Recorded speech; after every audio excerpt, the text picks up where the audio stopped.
Chapter 31, Covetousness. I saw Satan and his angels consulting together.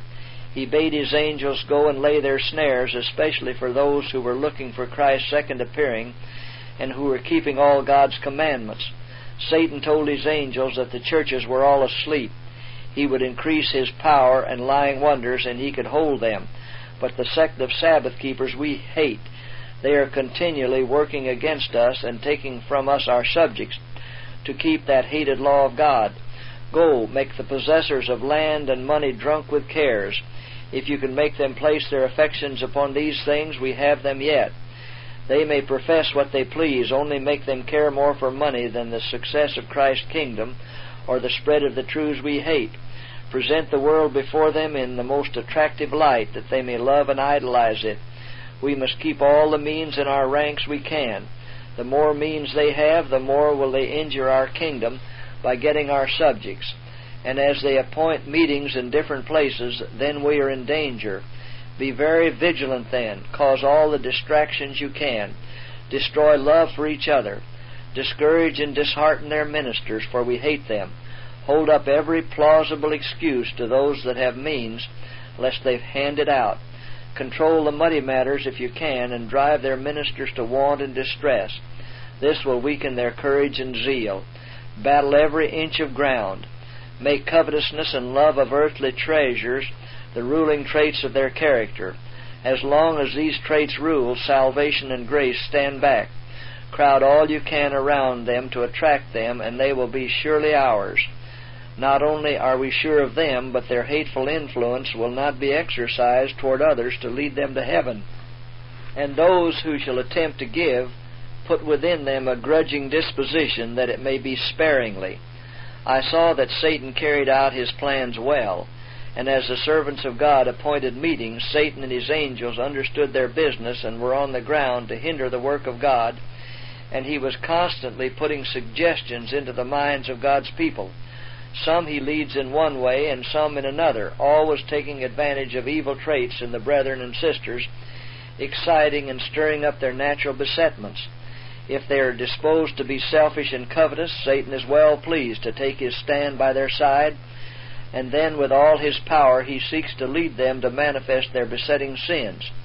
If the grace of God and the light of truth melt away these covetous, selfish feelings for a while, and they do not obtain entire victory over them, then they are not under a saving influence. Satan comes in and withers up every noble, generous principle, and they think that they have to do too much. They become weary of well-doing and forget all about the great sacrifice Jesus made for them to redeem them from the power of Satan and hopeless misery. Satan took advantage of Judas' covetous, selfish disposition and led him to murmur against the ointment Mary dedicated to Jesus. Judas looked upon it as a great waste. It might have been sold and given to the poor. He cared not for the poor, but considered the liberal offering to Jesus extravagant. Judas prized his Lord just enough to sell him for a few pieces of silver. And I saw that there were some like Judas among those who professed to be waiting for their Lord. Satan has control over them, but they know it not. Not a particle of covetousness or selfishness can God approbate. He hates it, and he despises the prayers and exhortations of those who possess it. As Satan sees his time is short, he leads them on to be more and more selfish, more and more covetous, and then exults as he sees them wrapped up in themselves, close, penurious, and selfish.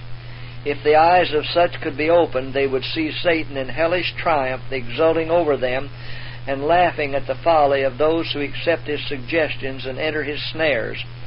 Then he and his angels take the mean and covetous acts of these individuals and present them to Jesus and the holy angels and reproachfully say, "These are Christ's followers." They are getting ready to be translated. Satan marks their deviating course and then compares it with the Bible, with passages which plainly rebuke such things, and then presents it to annoy the heavenly angels, saying, "These were following Christ and His Word. These are the fruits of Christ's sacrifice and redemption." Angels turn in disgust from the scene.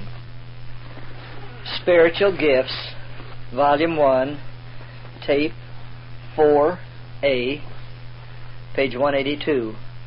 God requires a constant doing on the part of His people, and when they become weary of well and generous doing, He becomes weary of them.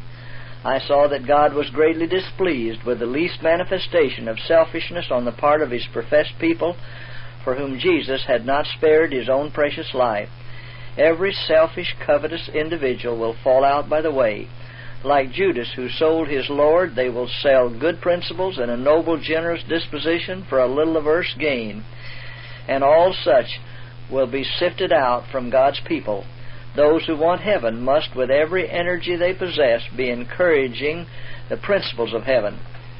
And instead of their souls withering up with selfishness, they should be expanding with benevolence, and every opportunity should be improved in doing good to one another and increasing and growing more and more into the principles of heaven.